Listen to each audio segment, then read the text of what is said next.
Shuga. Obadde okimanyiko mbuno obadde olabirira bajjabo. Obadde tokimanyi. Bajja wange batya. Nina mujja wange gwe nali njogeddeko naye. Shuga obadde olabirira bajjabo. Ngolooza balamu bo. Omukazi gwe bayita Madina omumanyi. Iye, baba wa Amos. Wanje? Baba wa Amos. Hajara omumanyi. Iye, naye baba wa Amos. Fatuma ndagira omumanyi. Naye baba wa Amos. Kwabo bonna leka nkubuuze. Nazaalawo ye mwenzi nga nze mbu yazaala mu basajja ab'enjawulo oba kubanga mwabo wagamba Amos wa Lugave. Ye Semakula Musa. Otyo Semakula abeera atya muganda wa Ndagire kubanga Fatuma bamuyita Ndagire. Bandagire si bambejja. Anti senganze siri muganda sibimanyira mbuuza bana bo ku TikTok. Somese mwe abali mu comment. Ndagire abeera atya muganda wa Semakula w'Olugave. Mukwano ate on top of that mwalamu bo mulimu gwe bayita Nansubuga. Ani Nansubuga? Ntumanya abawa mamba kuba nina mama wange stepmother wange wa mamba. Ani Nansubuga mu baganda? Hajara. Amosi lwaki ab'Oluganda bano bonna basiraamu naye ate Amosi musiraamu? Iye Semakula Musa. Musiraamu.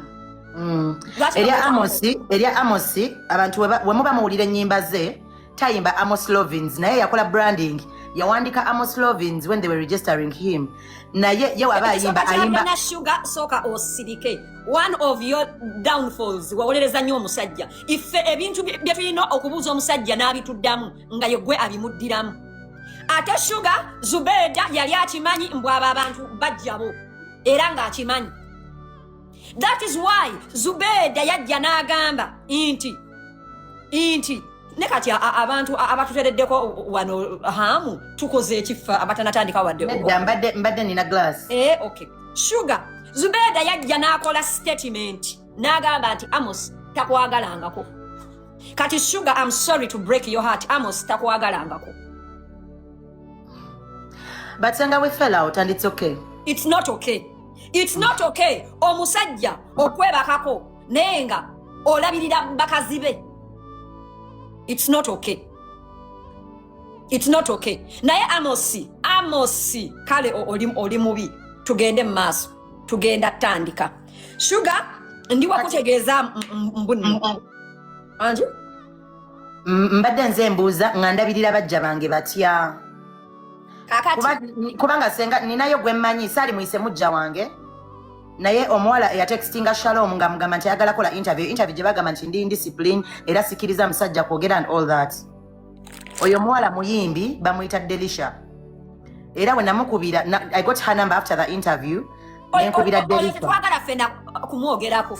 Anti kati simanyi gwe mugamba. Kwogera ku baganda ba Amos. Nga mu baganda ba Amos mulimu mukazi we.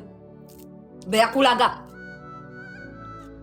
Ochimanyi inti mama Sirika, ochimanyi inti mama Madina. Tazaala Amos. Mama we. Shuga, mama Madina si yazaala Amos. Kwate simu okubire Amos omugambe Amos. Kwata Qur'ani mumpitire Amos wanenu. Akwata Qur'ani ajiwanike bwati ajikombemu. Oba mama Madina yamuzaala. Si yamuzaala. Abannayuganda abandaba neewo omulimu okunoonyereza n'okubatuusaako information entuufu. Bamoderator hama mu mweso bakulaga nti yazaala Amos. Owulira mama Madina ya mama wa Hajara, ya mama wa Fati, ya mama wa Rudigizo, that boy. Rudigido oyo omukyala alina abaana alina abaana bana ababiri bali batono ne Amos. Owulira abawala ababiri babeera Germany. Waliwo omuwala abeera Uganda alina omusajja bamuyita mulya nnyama. mulya nnyama omumanyi kubalamu bo ani kubalamu bo ani mukazi wa mulya nnyama singa osazeewo bansibire ddala lindako kubalamu bo ani mukazi wa mulya nnyama Madina. Thank you.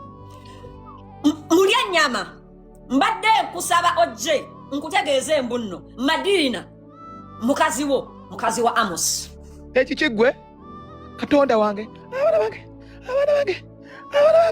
kawedde mudda ekikigwe nasaba kujjako kifaananyi mbere nga toyina kyota sigala mu kamera recently Madina yanoba simanyi oba akyali mu Uganda oba yafuluma naye yanoba mwe bikongome mwe mugambe nti senga asidi ju omusajja waffe kati Shuga ndi wakutegeeza mbuno Amos ekiki famire ya Madina yonna Amos yaginnyonnyola n'agigamba mbuno you are just her music promoter takwagalangako